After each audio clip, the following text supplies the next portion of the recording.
Olá, seja muito bem-vindo, seja muito bem-vinda. Hoje a minha convidada para o nosso bate-papo é uma pessoa muito especial para mim.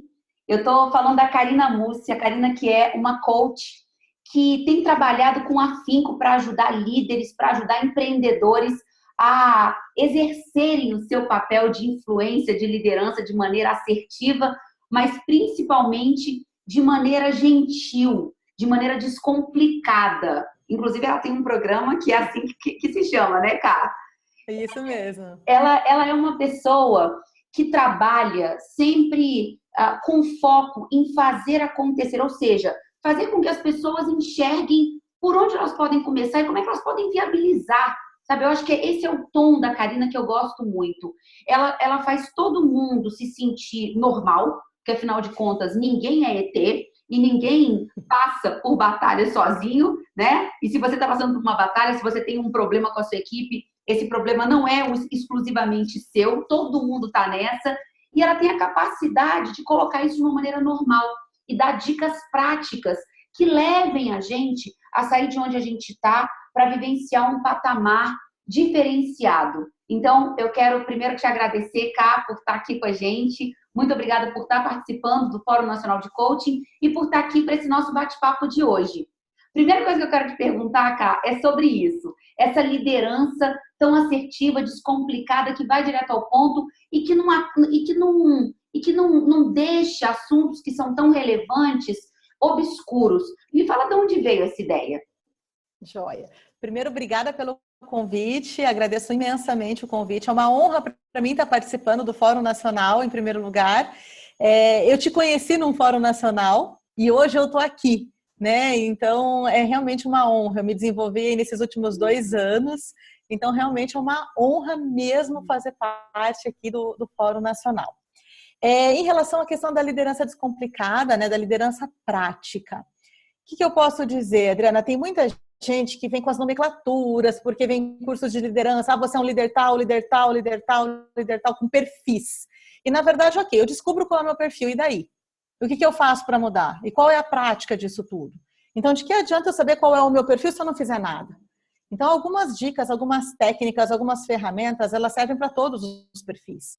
Você se tornar a ação, fazer acontecer, né, fazer com que a coisa se torne prática, com que a coisa flua, é muito mais interessante do que simplesmente saber qual é o meu perfil de liderança. Perfeito. Até porque saber o seu perfil de liderança significa você se conhecer mais e poder usar isso a seu favor. Mas, por outro lado, né, Cá, quando você fala de liderança, que você fala muito de perfil de liderança, você tem aí uma armadilha, que é, de repente, você se curvar a ideia de que, eu sou um líder tal, então não é normal para mim, ou não é natural para mim fazer tal coisa.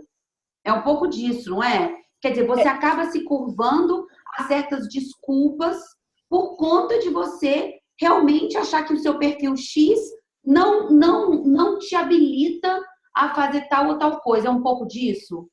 É bem isso, porque existe aquela coisa da síndrome da Gabriela que a gente fala, né? Nascer assim, crescer assim, vou morrer assim. Eu sou assim, as pessoas têm que me aceitar do jeito que eu sou.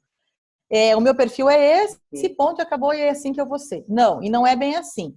Para você você ter uma liderança, e no caso uma liderança descomplicada, para que a coisa flua de uma maneira melhor, você tem que sim se adequar muitas vezes ao perfil da tua equipe, não o contrário.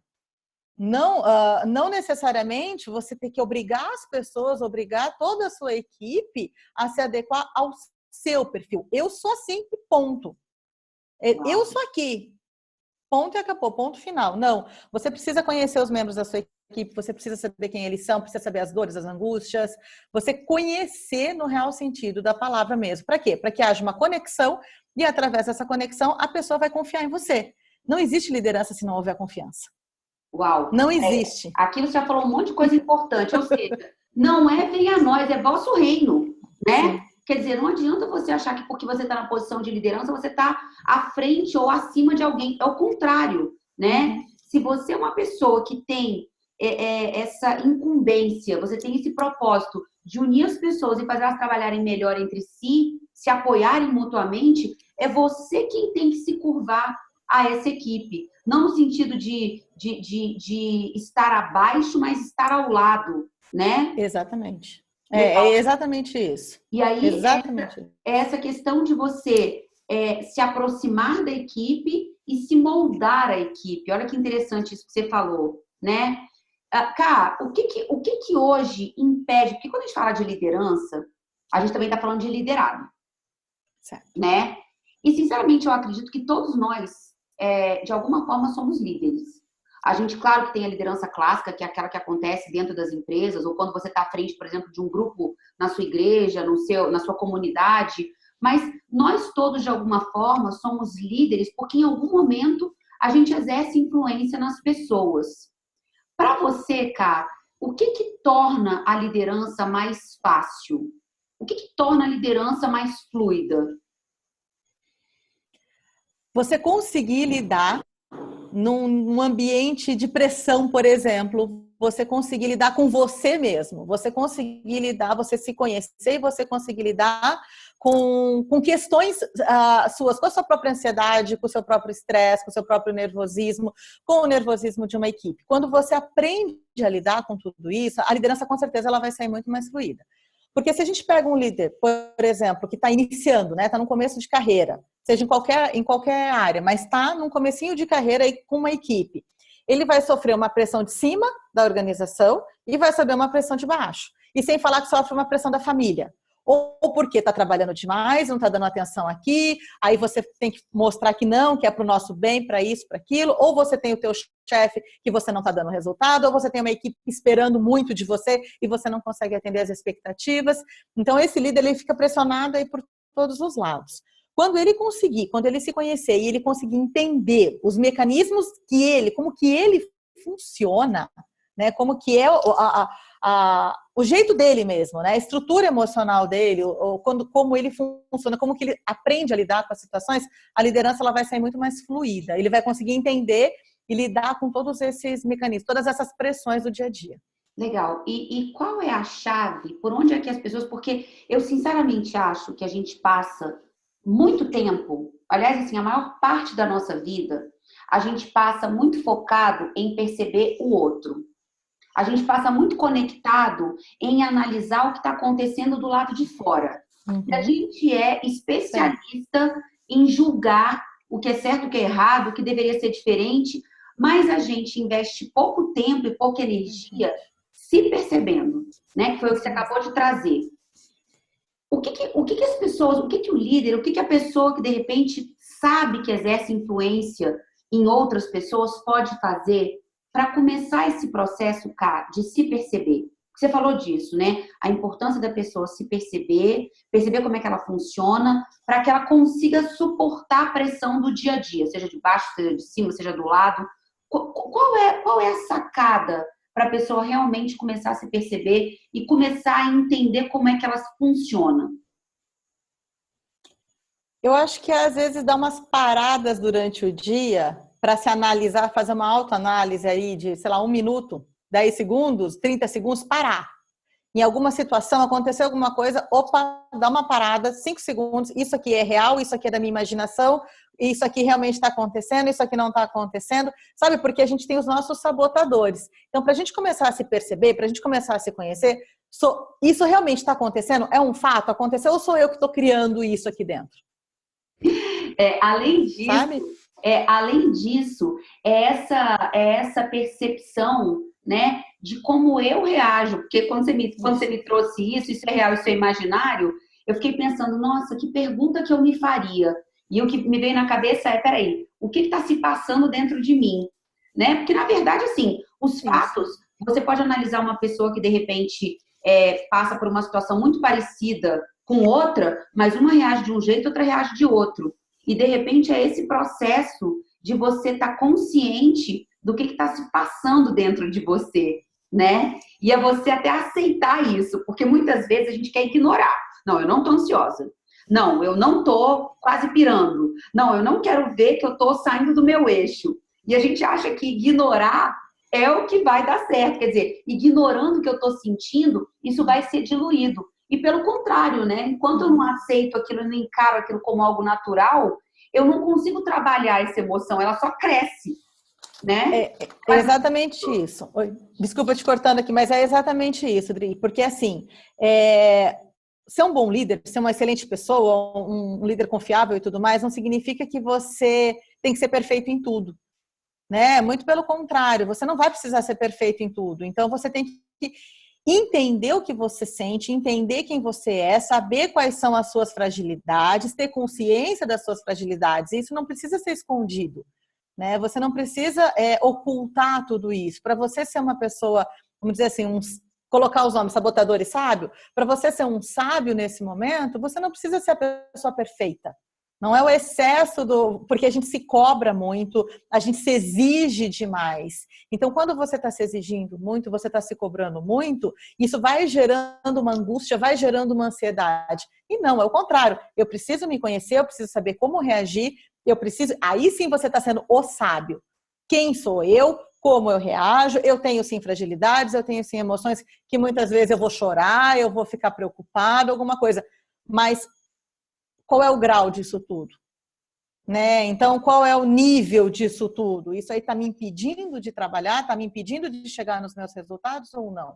Perfeito. Engraçado, é curioso que ouvir você falar me traz uma sensação boa, de um certo alívio em pensar assim, todo mundo passa por isso, né? Todo líder sofre pressão, se não exterior, interior. Porque eu acho que eu nunca conheci um líder que não fosse bem intencionado e que não quisesse fazer um bom trabalho, que não quisesse impactar as pessoas de maneira positiva.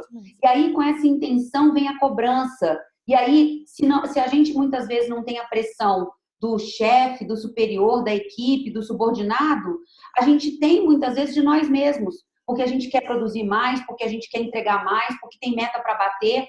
E isso é uma piração. E aí, ouvindo você falar, me dá essa tranquilidade em aceitar o que é de todo líder. Todo líder passa por pressão, né? Todo líder precisa encarar a pressão como algo natural. Agora, a pressão, seja ela do dia, da situação, da semana, do mês, do ano, ela é algo que vai acontecer. E se vai acontecer, eu tenho duas alternativas. Ou eu encaro isso como um elemento da liderança, com o qual eu tenho que negociar, ou eu vou eternamente achar que eu estou no lugar errado e que eu estou, de repente, pagando um preço que eu não deveria. Ou seja, que eu estou sendo sobrecarregado, que eu estou sendo injustiçado, ou que a vida não está me retribuindo como deveria. É um pouco disso. É bem isso mesmo, é exatamente Uhum. isso. Porque se eu não faço essas observações, né, eu sempre vou, em qualquer lugar, independente da empresa que eu estiver trabalhando, isso inclusive em casa, né, com as pressões que a gente sofre no dia a dia. A gente sempre vai estar se questionando, no sentido de o que eu faço não é suficiente, nunca gostam de mim, tudo que eu estou produzindo não está bom, porque na verdade sou eu que estou me cobrando até. Então, independente da empresa que você vai estar. Né? Isso é uma questão que realmente tem que ser vista, tem que ser olhada, tem que ser analisada. A pessoa, ela precisa. Então, se eu fosse falar para as pessoas aqui algo assim importante mesmo, que eu falo assim, isso aqui vai mudar a tua vida, é assim: pare, pense e observe-se. Ninguém, nenhum psicólogo, nenhum coach, nenhum psiquiatra pode fazer isso por você. Uau! Agora, Cá, você falou um pouquinho, há uns 5 minutos atrás, sobre a importância de você se autoconhecer. Conheça-se. E, cara, eu sou coach há tantos anos, há mais de uma década eu trabalho com isso, há 20 anos eu trabalho com treinamento, desenvolvimento de pessoas, e toda vez que eu ouço essa frase, a gente precisa se conhecer, né? A evolução, o caminho para a evolução é o autoconhecimento. Eu falo, gente, quanto mais eu me conheço, quanto mais eu me observo, mais eu acho que tenho que ser observado, que tenho que ser conhecido. Que 2 ou 3 perguntas você indicaria para as pessoas se fazerem para começar esse processo de autoconsciência ou de autoconhecimento e autoaceitação? Quais são as 2 ou 3 perguntas que as pessoas podem realmente, nesse momento, parar e refletir sobre elas para buscarem respostas que simbolizem esse início de estrada para o autoconhecimento?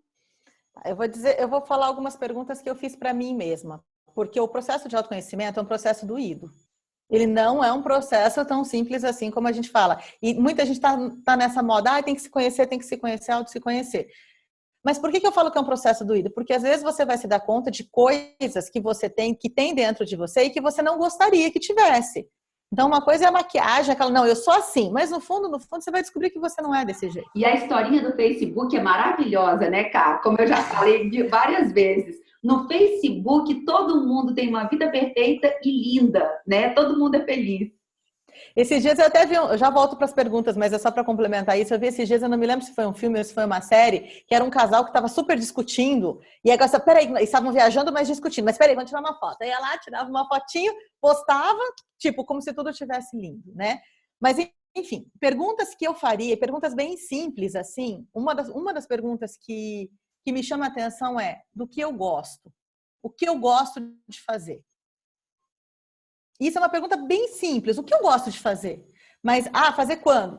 Sei lá, o que eu gosto de fazer no meu dia a dia, o que me dá prazer, que coisas que rotineiramente eu faço que é legal. E aí você começa a se perceber com isso. Isso já é uma pergunta simples, mas a gente vive tão no automático que você passa batido, você faz tanta coisa no seu dia que de repente você gosta de fazer, mas você não percebe. E aí quando alguém chega e fala, o que você mais gosta de fazer na tua vida? Pessoas param e falam, eu gosto de ler, eu gosto de ir no cinema, mas isso muito é clichê, porque todo mundo fala que é bonito falar que gosta de ler, que é bonito falar que gosta de ir no cinema. Aí você pergunta para a pessoa, qual foi o último livro que você leu? Qual foi o último filme que você viu? A pessoa não sabe. Então, por isso que eu falo que é um processo que é para parar e analisar mesmo. O que você gosta de fazer? Você no seu dia a dia, o que você gosta de fazer? E aí você para e pensa, eu gosto de fazer determinadas coisas. Então, por que não vem fazendo? Ou vem fazendo? Né? A gente entra nessas questões também. Então, essa seria uma das perguntas que realmente começa a fazer diferença na vida das pessoas. E assim você... Até porque assim, eu tô pensando nos desdobramentos dessa pergunta. Quando você para analisar o que você gosta de fazer, você deixa de fazer isso no automático. Isso é incrível. Porque ao deixar de fazer isso no automático, você passa a valorizar isso. Ou seja, você passa a se perceber mais feliz do que o normal. Porque eu sempre digo que é muito fácil a gente se acostumar com a vida boa, né? É muito fácil você achar que até o que é feliz é normal. E aí a vida perde o sabor e perde a substância de uma maneira muito, muito rápida, muito quase que imediata, né? Então é uma pergunta que te leva a sair do automático, te leva a valorizar algumas coisas que são importantes para você e com isso perceber os momentos em que você está feliz, os momentos em que você está bem. Ou seja, ao invés de você simplesmente perceber a pressão, perceber o que não está dando certo, você começa a perceber as coisas que te fazem bem, as partes do seu dia que dão certo, né? Isso te traz alívio, te traz vigor. É exatamente isso. E o contrário também, né, Adriana? Que coisas que não me fazem bem? E aí você começa a tentar... Essa é a segunda pergunta. Então, que coisas que não me fazem bem? Eu descubro as coisas que me fazem bem e começo a prestar atenção nelas. E aí começo a valorizar mais. Agora, e as coisas que não me fazem bem? Será que eu consigo evitar essas coisas? Tem coisas que eu consigo evitar. Não me faz bem, por exemplo, o mau humor do meu chefe. Ok, mas se eu sei que ele está mal-humorado naquele momento... por que eu vou ficar, às vezes, perturbando, entre aspas, ou instigando alguma coisa naquele momento, se aquilo não me faz bem?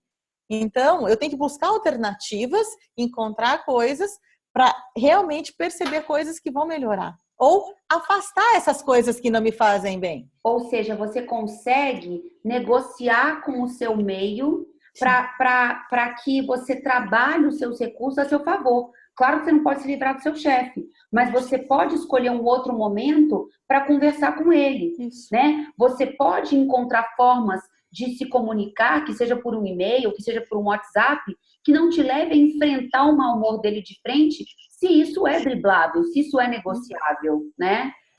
Vou te dar um exemplo simples, vamos lá. Eu descobri que eu não gosto de assistir jornal.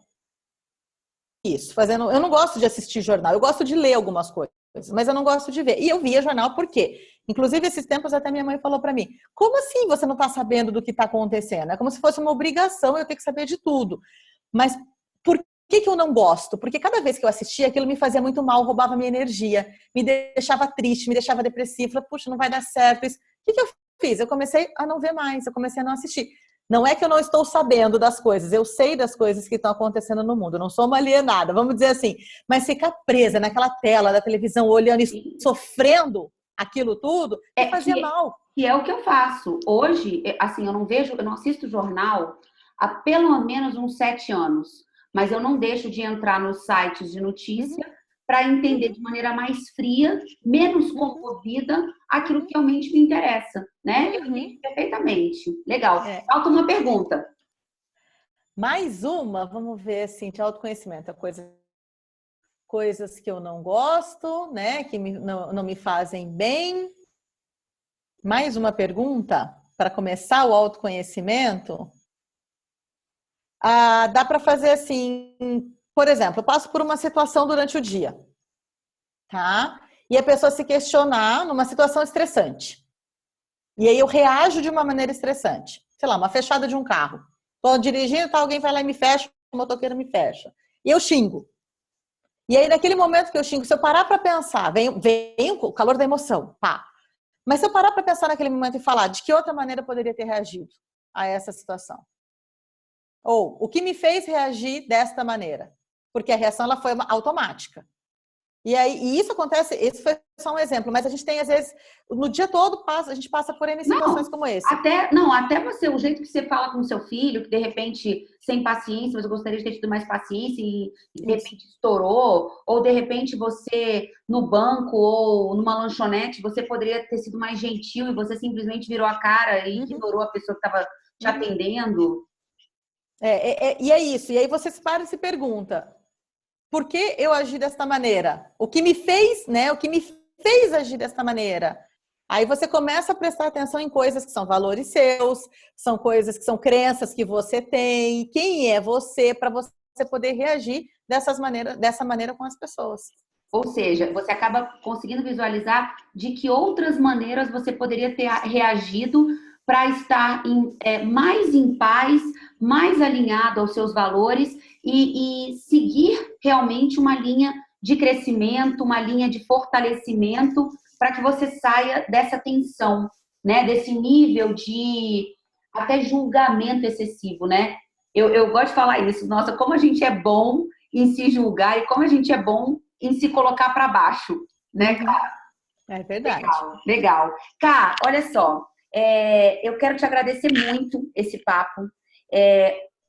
A ideia da gente estar aqui, né, desse encontro, é que as pessoas possam, de maneira prática, que é bem a sua pegada, transferir algumas dicas para o seu dia a dia. E eu quero te agradecer porque, como sempre, a sua linguagem ela é muito prática, ela é muito de agora, ou seja, não fica nada naquele nível surreal, né? Eu tô aqui idealizando, seria lindo que isso acontecesse. Não, você traz para a realidade. Então, continue assim, porque é muito bom você ouvir pessoas que dão exemplos práticos. Eu sempre te falo isso. Você dá exemplo prático, você dá exemplo que eu que sou visual, né? A gente consegue visualizar para realmente fazer a mudança que a gente precisa fazer. Então, muito obrigada. Eu tenho muita honra, muita satisfação em conviver com você, em ter você como parceira, ter você como amiga, ter você realmente como uma pessoa que é referência nesse assunto que é liderança, que é formação de equipe. E eu tenho certeza que todo mundo que está aqui sai um pouquinho mais rico e pronto para ação. Então, muito obrigada. Eu que agradeço, Adri, agradeço mais uma vez a oportunidade. E mais do que tudo, né? Coloque em prática. Porque só ficar no campo do pensamento, da imaginação, não, coloque em prática. E aí sim vai mudar. E é muito fácil a gente falar para os outros fazerem. E é muito difícil a gente olhar para a gente fazer. A gente se sabota nesse sentido. A gente pede para as pessoas fazerem. Mas olha para você mesmo. Você quer ser melhor? Você quer ter mais... Você quer realmente ter uma posição de destaque onde você está? Pensa e faz. Tem que fazer. Uau! Vamos entrar em ação e vamos construir resultados cada vez melhores, né? Bora lá! Cá, a gente se vê em breve. Muito obrigada pela sua participação, muito obrigada pelo seu carinho e que a gente siga junta, né? Porque junto a gente vai muito mais longe. Com certeza. Grande beijo. Um beijo para você. Obrigada a você que está aqui com a gente até agora. Obrigada por ter assistido. E eu espero realmente que você esteja saindo daqui pronta para entrar em ação. Um beijo enorme para vocês e a gente se vê em breve.